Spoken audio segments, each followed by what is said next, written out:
Welcome to another In Wheel Time podcast, a 30-minute mini version of the In Wheel Time car show that airs live every Saturday morning, 8 to 11 a.m. Central. Live, it's the In Wheel Time car talk show on our Saturday morning live edition, 8 to 11. This is the last half hour. Welcome to it, ladies and gentlemen. Coming up, Conrad's going to have a special edition of the In Wheel Time Car Clinic to get you educated on what's going on in the internals of engines. You had asked about piston rings. I did that last week, so this week we're going to talk pistons. Good. I like that. We'll also give you a couple of auto news stories in this half hour. We think you'll enjoy it. We invite you to stay tuned. Howdy. Along with Mike out of this world, Mars, King Conrad DeLong. We always need more Jeff Zekin. I'm Don Armstrong. Thanks for joining us. It's going to be a beautiful weekend. The holiday stuff. Jeff's birthday spanking. I'm going to a party later. Jeff's birthday spanking. So you can get that on the subscription side of InWheelTime.com. That's behind the scenes. Make sure you send $10,000 to my secret account and wherever. So every week we have Conrad do a thing called the In Wheel Time Car Clinic. It gives you a little bit more detailed information about certain things about cars from the rear end, speaking of rear ends, all the way up to the front bumper. And so Conrad and I were talking a couple of weeks ago, and I said, why don't we get more specific about certain engine things? And I brought up piston rings. And I thought that the piston ring thing was very interesting. I ran across a story about the new evolution of piston rings and the material makeup of them, the size of them, the tension stuff, all of the stuff about piston rings and what they do. And it's not just one ring. But this week we're going to talk about pistons. Right. And there are all sorts of different types of pistons depending on the usage. Right. You know, if you kind of go back into the 50s and 60s, compression ratios were, 8, 9 to 1. In the later 60s, might have got up to 10 or 11 to 1. And then we've moved on up into the new cars where you might see as high as 18 to 1 compression. Well, one of the first pistons that were out there used was what was called a flat top piston. Yep. There's nothing on top of this piston. It's basically flat. And in some instances, there may be some valve reliefs in the piston, and that's just to give a little bit of clearance for the valves as they open and close. And they'll cut these little notches in the valve in the top of the piston for that valve relief. This is a very common looking piston out there in the industry. Was a very common looking piston in the industry. And then you know what year was that? What year? Probably 60s, mid 60s. Yeah. And then the hemi. And the hemispherical combustion chamber changed it all. We've got valves that are on both sides of the piston. Ones. Massive, huge valves. And in this case, I imagine this is probably a top fuel because there's, it's so highly domed and that it's really a high compression and pretty big reliefs cut in the piston. Yep. When I see on that Conrad, I see multiple slots for multiple rings. Yeah, that's got four compression, wow. 3 compression rings and 1 oil ring on it. So that's the Hemi. The next one would be the wedge engine. So you always heard the wedge engine as the Mopar 440s, maybe even the Chevrolet big blocks. So there would be basically a wedge on top of the piston with valve reliefs cut into it. Again, that lift off of the base of the piston is all about increasing the compression ratio, filling up the combustion chamber with metal to raise the compression ratio on the engine. So you're filling up the volume with something. With metal. Right. Yeah, right. And then again the notched or the notched piston was probably the most popular over time. Well, now they've moved to gasoline direct injected engines, and the gasoline direct injected engine, the piston has a different function where what they want is the fuel injector sprays into that what I'll call the bathtub right there in the center of that piston. And what it's trying to do when the injection sprays into there, it's trying to bounce it all back up into, now I'm a star Trek fan, not a Star Wars fan. So in Star Trek, they'd shoot the photon torpedo, the little ball of energy. So in the GDI engine, they're trying to create a little ball of air-fuel mixture right there at the spark plug. Right there at the tip of the spark plug, which is a wonderful way to do it. The issue with it is it means all of that outside area gets very hot because it runs very, very lean. And in that, so if you looked at how the injector sprays on top of the piston on a GDI engine, you'll see that the injector sprays into the middle of the piston and it brings that whole air-fuel ratio powerball right to the tip of the spark plug. So when the spark plug ignites, it's got the proper air-fuel ratio, basically to create an explosion that pushes the piston down. So the piston's coming up with a reservoir of fuel is what it's doing into that injector. Well, no, it's coming up with a reservoir of air. Oh, okay, fair. And then the injector sprays at a very high pressure and really highly atomized. Right there at the top of the stroke. There at the top of the stroke. And that puts now this is a port fuel injection system, so you can see there the injector's behind the valve. So it sprays in on top of the valve, and then it kind of fills the combustion chamber. That was a big thing in the air. 80s. Right. And port fuel was primarily introduced in the early 80s. And then there was the direct injected engine, and my fault, the yellow injector would drop down underneath the valve, and the direct injected engine would spray directly into the combustion chamber. So that's why the compression ratio being so high and the fuel pressures being so high to bring that all in. And the technology is now that what I call the bathtub is all designed to reflect the fuel spray all up to the tip of the spark plug, so they could use less fuel, still get the correct amount of air-fuel mixture at the tip of the spark plug to push the piston down. And that's where the fuel economy benefits come from. So get the same burn power with less fuel. But the for every action there's an opposite reaction. The opposite reaction is the area outside of where that fuel is very lean, and when combustion goes lean, it goes hot. So you got to remember, all around that outside of that piston is where the ring lands are. So that's where the problem comes with carbon deposits in the ring lands and ring sticking and blow by. And with blow-by, you get gasoline in your oil, which makes your oil more vaporous, so it evaporates faster as well as gets sucked up through the PCV system. So out your oil. Why not make the piston smaller so that you don't have to deal with that heat on the outside? Because you still have the same burn in the middle. But you lose power because you don't have enough surface. Right. Well, and one of the other big things they did in the technology of pistons is they have changed the length of the skirt on a piston. So the skirt on a piston is what kept the piston from rocking back and forth. So in one of those pictures, and I forgot to get to it, it showed that they've actually put a polymer pad on the side of the piston to kind of fill in that space, because a piston skirt, when the piston gets hot, grows and gets larger so that the piston fits the cylinder better. Well, there's a lot of engines have what's called a piston slap when they're cold. So this polymer pad is designed to deal with that piston slap so that there's no wobble. There's no wobble. Gotcha.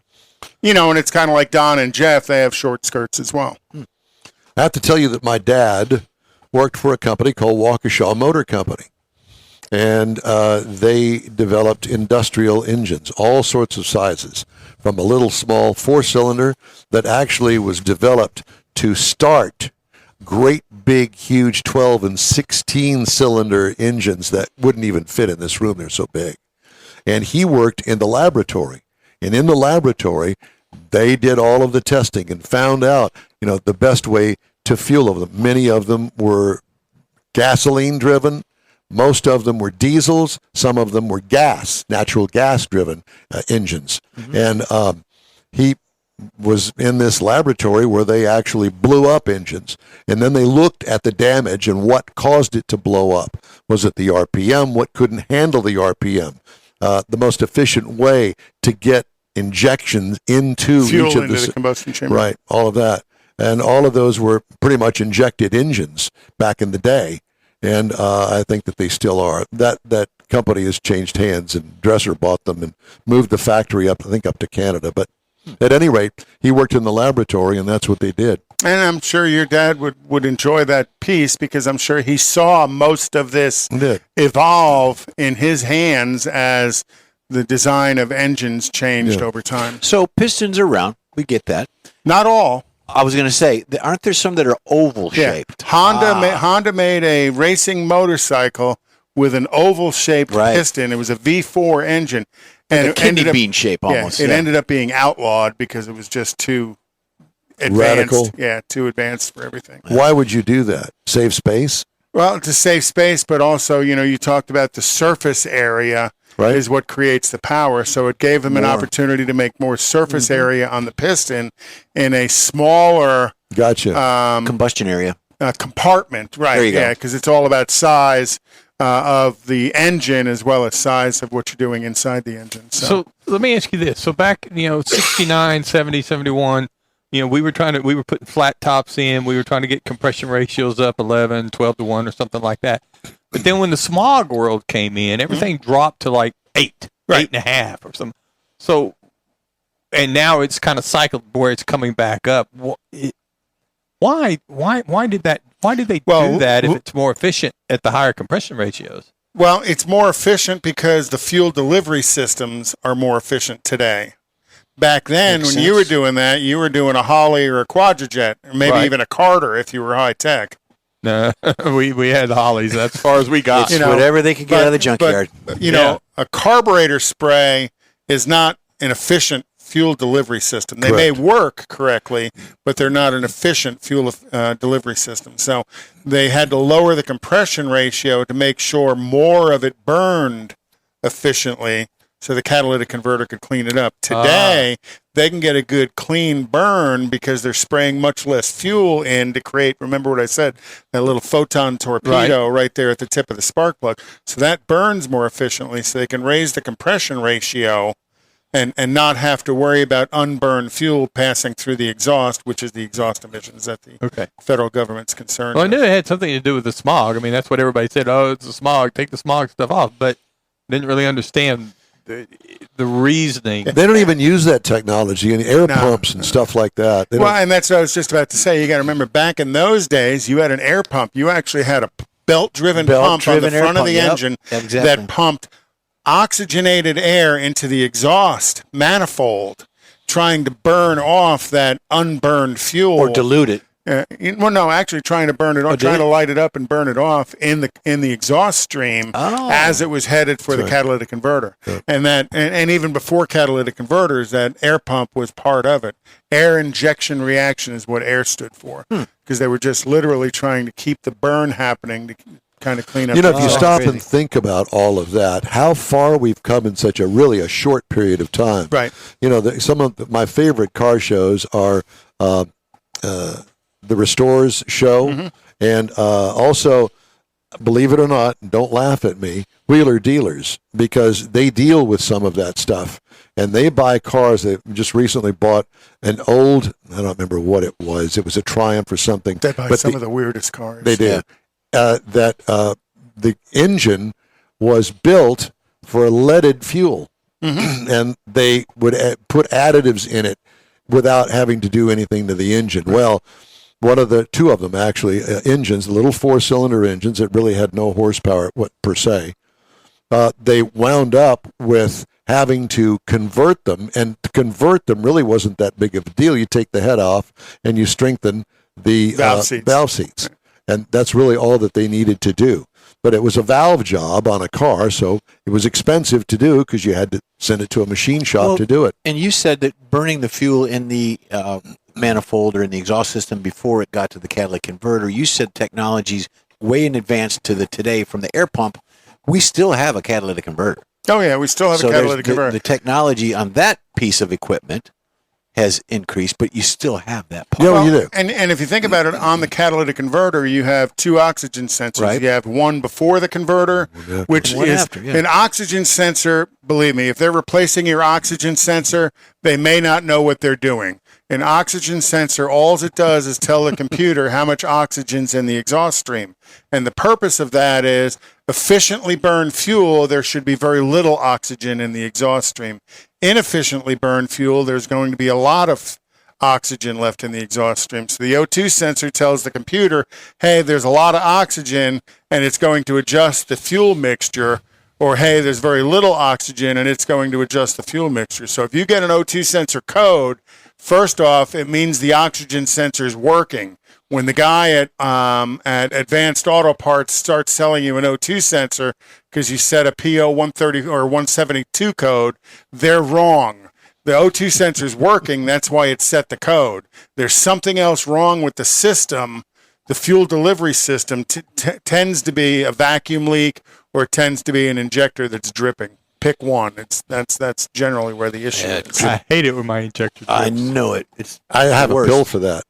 A little blue one? Yeah, no, not a blue one. It's a little white one, actually. But at any rate, how about let's talk about crankshafts, and let's talk about flat plane. Okay, I'll do that for next week. And let's talk about this new engine that Chevrolet's got in the Corvette, the Z06 engine. I think they call it a cross plane. And I think the reason they call it a cross plane is because I think flat plane is trademarked already by Ford on the Mustang with their flat plane crankshaft. Well, I'll tell you what, it sounds like a sewing machine going by you. Yeah, 12,000 RPM or something. It's crazy. And I want to know about that. So let's do let's do that. Okay. And I don't know whether you need to incorporate camshafts with that. No, the flat plane crank.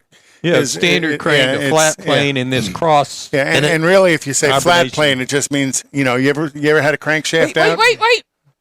Save it for next week. Yeah, next week. It's all about the look of the crankshaft. We'll show you all of that. Corvette pace car this year at Indy? And isn't it a hybrid or I can't remember. I think it's the new Z06. No, it's the Z06. Z06, okay. Yeah. It's bad to the bone. Anyway, thank you very much for that. Very cool, Conrad. Yeah, very cool. So next week we'll do crankshafts. I think that would be a good idea. Yeah. More than 1.8 million Chrysler, Dodge, Jeep, and Ram vehicles now alert drivers in the U.S. and Canada of nearby fire trucks, ambulances, and road hazards through their Uconnect infotainment system. The idea of the feature came from a hearing-impaired Stellantis employee who nearly collided with an emergency vehicle she couldn't hear. The employee in 2021 suggested driver notifications to help avoid such calamities, and Stellantis deployed the emergency vehicle alert system from Haas Alert that it began rolling out last year. An over-the-air update added the system to vehicles starting with the 2018 model year. Notifications came from Haas Alert's Safety Cloud platform, a vehicle-to-everything and digital alerting solution used by thousands of public and private roadway fleets in North America. The warnings are triggered when an emergency vehicle has its lights or siren on. Drivers zipping down the highway won't be alerted to a police vehicle simply parked on the side of the road. Stellantis is looking to expand the alerts by adding disabled vehicles to the list of hazards drivers can be notified of. The Hazard Enhanced Location Protocol feature, called HELP, comes from Emergency Safety Solutions Incorporated and uses the Haas Alert Safety Cloud.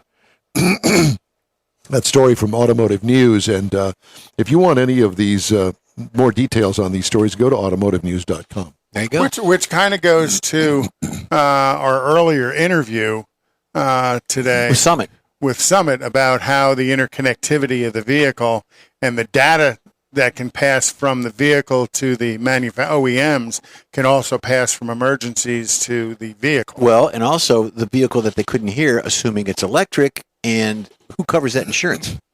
Jeff's got a great story about some statistics that I think that all of us, including you, have you ever hooked up in an automobile, hooked up in a car? Mike, have you? Shut up, Mars. You know exactly. The first person that has a smile on his face is Mars. I know. Well, the number one vehicle to hook up in is a sedan. 65.9% of people have hooked up in a sedan.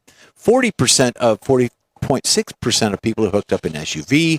30% in a coupe. 24% in a pickup truck. And 5% in a crossover. Now, percentage. What about sport cars? Well, I don't hear Volkswagen in there anywhere. Satisfaction by vehicle type is SUV, number one. Coupe, and that's where you're most satisfied hooking up is in an SUV? That's what the wording says. They didn't get any detail, Conrad. But the percentage of Americans who hooked up in a vehicle, number one is Ford. 34.6% is a Ford. Chevrolet's 31.5% to hook up in, Mike. Honda, Toyota, Dodge, Nissan, all the way down to a what? Mercedes-Benz at 4.2% of people. And it's last. Triumph Spitfire GT6. Now, if you're in a Mercedes, do it before it's tiny little car. before it's recalled. Then you get the Mercedes. Where do Americans park to hook up, Mike? Where do they do that in Beaumont? Well, Parking lot is 56.1%. In a remote location, 55%. In a driveway, 43%. On the side of the road, Conrad, 35.1%. At a golf course. Scenic overlook. Hello, sir. What are you doing in there? You get out of there. In a Got to parking keep the rhythm right down. parking It's more like- garage is 15.6%. Okay. The best spots outside of a vehicle. Check this out. At the campsite. on the trunk. Standing outside the vehicle while using the vehicle as support. Yep, the trunk. On top of the car or on top of the hood. Well, the hood, it kind of caves in. I would think the top would too. Well, Particularly- you have a particularly big the dent convertible in it. top. Yeah, but I'm thinking the It's trunk got a lid. dent in it. Hold on. I think I got more statistics Shut up. for you. Don't look at me that way. Hey, Leslie! Oh, no. All right. Is that why he keeps the cover on the I Corvette? don't know. Wait, did you look at it? How dirty it is right now? I didn't look underneath the There are cover. some different kind of prints on I was that. going to say, it's he had it covered up. The best spots inside of a vehicle, which includes the coupe, crossover, or sedan. The back seat is 4.3%. The trunk or hatch is 2.3%. On a pickup truck, back seat or the truck bed, passenger vehicle, passenger seat or the driver's seat, and then same thing on the There's back nothing mentioned about the center console there. seat. No, there's positions, but we're not going to get into that right now. Oh, There is come there on. positions? The reverse cowgirl. No. You can't do that. You can't. Is it on there? It's on there. He Let me spotted see that. it. Hold Let me on, let me see. find it. You can have it. No, let I'm you not. do Gonna, it. I'm not going. Yes, you are. There You you have to. go. It's funny. It's this top graph. There's a graph. There's a graph. Well, it has different. But no okay. pictures. Let me think now. Don okay, wants I the got pictures. it. Doggy style, sitting cowgirl, reverse cowgirl, missionary. Oh my God. There's even spooning on here. Spooning. Mm-hmm. Not forking. Well, I know. I noticed that you actually skipped over. I that. did skip over several. You skipped over that. Uh-huh. Oh, and they give explicit diagrams in the. Where did you get this? What Playboy site is this off? I know of? a guy. You know a guy. I know a guy. Well, that's a pretty. Don's going to use it as an instruction manual. Hey, Leslie. He's keeping a copy. You know, we're going to send this to HCC Community College and the Electric Vehicle Autonomy There you go. Program. There you go. Send that over Shocking. Shocking. there. It's shocking. Okay. That's my contribution. That was a good one. German authorities have serious indications of possible data protection violations by Tesla. Handelsblatt newspaper reported, citing the data protection office in the state where the carmaker has its European gigafactory. Tesla has failed to adequately protect data from customers, employees, and business partners, citing 100 gigabytes of confidential data leaked to the newspaper by a whistleblower. Files include tables containing more than 100,000 names of former and current employees, including the Social Security number of Tesla CEO Elon Musk, along with private email addresses, phone numbers, salaries of employees, bank details of customers, and secret details from production. Citing the leaked files, the newspaper reported about thousands of customer complaints regarding the carmaker's driver assistance systems, with around 4,000 complaints on unintended acceleration or phantom braking. Last month, Reuters report showed the groups of Tesla employees privately shared via an internal messaging system sometimes highly invasive videos and images recorded by customers' in-car cameras between 2019 and 2022. I think that goes along with your story. I was thinking there. the same thing. Data protection office in the German state of Brandenburg, which is home to Tesla's European factory, described the data leak as massive. Videos of Helga. Yeah, Helga. Olga. Yes, I worked with a girl by the name of Olga. At a radio station? No, at a television station. She's still around? Alrighty. She is. She's still on TV. Yep, for down her. in Florida somewhere, I think. Wonderful. Well, at any rate, We're going to take a break now. Okay. I hope. That was an exciting segment. Let's see. I'll try to do better next week. 30 seconds. Tesla's surprise agreement with rival Ford to provide access to the Tesla Supercharger network opens the door for other automakers to follow suit. About 17,000 charging connectors. Tesla has the largest and most reliable fast charge network in the U.S. Ford customers will gain access to roughly 1,200 next year as part of the first such agreement between Tesla and another automaker. The deal with Tesla, with additional customers and a revenue for its coast-to-coast infrastructure of direct current chargers, which makes road trips and long commutes possible, more than doubles the number of fast charger plugs available to Ford customers from all charging partners. We'll be back after this. Everyone at the Tailpipes and Tacos Cruise In at the Lupi Tortilla Tex-Mex in Katy, thank you for participating in the best cruise in around and look forward to seeing you again. You'll hear about the next cruise in date right here on In Wheel Time. Next time you're in the West Houston Energy Corridor area, be sure and stop in at the original Lupi Tortilla Tex-Mex at I-10 and Highway 6 or the Katy location on the Grand Parkway at Kingsland Boulevard. When passing through Beaumont or College Station, stop in and have Lupi's award-winning beef fajitas and frozen margaritas. There's always a celebration at Lupi Tortilla. Lupi Tortilla founder Stan Holt and his wife Sheila are winning racers on the NHRA drag racing circuit and have a collection of hot rods and classics that everyone appreciates. Look for them at the next Tailpipes and Tacos Cruise-In. The date will be announced soon and will once again be held at the Lupi Tortilla Tex-Mex on 99 and Kingsland Boulevard, just south of I-10 and Katy. We'll give you all the details right here on the In Wheel Time Car Talk Show and online. Donations benefit God's Garage. We'll see you then. You own a car you love. Well, why not let Gulf Coast Auto Shield protect it? Houstonian John Gray invites you to his state-of-the-art facility to introduce you to his specialist team of auto enthusiasts. We promise you'll be impressed. Whether you're looking to massage your original paint to a like-new appearance, apply a ceramic coating, install a paint protection film, nano-ceramic window tint, or new windshield protection called ExoShield, Gulf Coast Auto Shield is where Houston's car people go. Curbed your wheels? Instead of buying new, why not have them repaired? How about a professionally installed radar detector? Gulf Coast Auto Shield does that too. Get a peek inside the shop and look at the services offered by getting online and heading to gcautoshield.com. Better yet, stop by their facility at 11275 South Sam Houston Tollway, just south of the Southwest Freeway, and get a personal tour. Gulf Coast Auto Shield is your place to go for all things exterior. Call them today, 832-930-5655 or gcautoshield.com. The award-winning In Wheel Time Car Talk Show is available on the most popular podcast channels out there in 30-minute episodes. We realize our 3-hour live show can be difficult to catch in its entirety, so now you can listen every day to a convenient, fresh 30-minute episode. Check us out on Apple Podcasts, Spotify, Google Podcasts, Amazon Music, and Audible, along with a dozen more. In Wheel Time has the most informative automotive guest interviews and new car reviews, along with popular features including Conrad's Car Clinic and This Week in Auto History, along with automotive news headlines. Our live broadcast airs every Saturday, 8 to 11 Central on InWheelTime.com, the iHeart app, and on YouTube. Be sure to say hello when we're broadcasting from the Tailpipes and Tacos Cruise-In, Autorama, and the Houston Auto Show, among others. Now, it's easier than ever to hear about all things automotive all week long. You're invited to join fellow car enthusiasts in becoming part of the ever-growing In Wheel Time Car Talk family. Don't forget those 30-minute podcast episodes on your favorite podcast channel. Well, that's a wrap for this week's In Wheel Time Car Talk Show.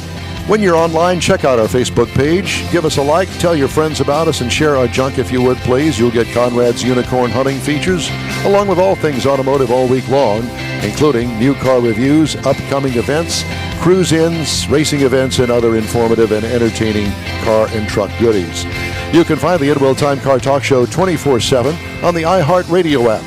Be sure to catch In Wheel Time Car Talk on our live video stream on Facebook, YouTube, at InWheelTime.com every Saturday, 8 to 11 a.m. Central Time.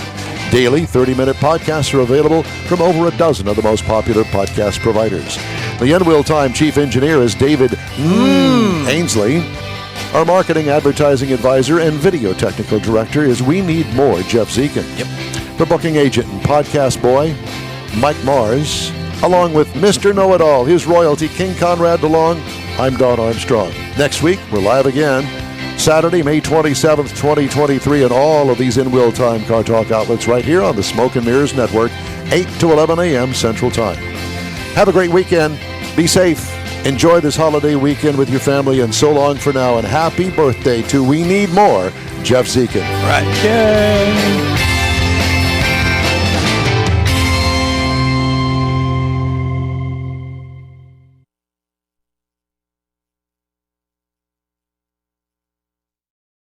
That's it for this podcast episode of the In Wheel Time Car Show. I'm Don Armstrong, inviting you to join us for our live show every Saturday morning, 8 to 11 a.m. Central on Facebook, YouTube, Twitch, and our InWheelTime.com website. Podcasts are available on Apple Podcasts, Spotify, Stitcher, iHeart Podcast, Podcast Addict, TuneIn, Pandora, and Amazon Music. Keep listening, and we'll see you soon.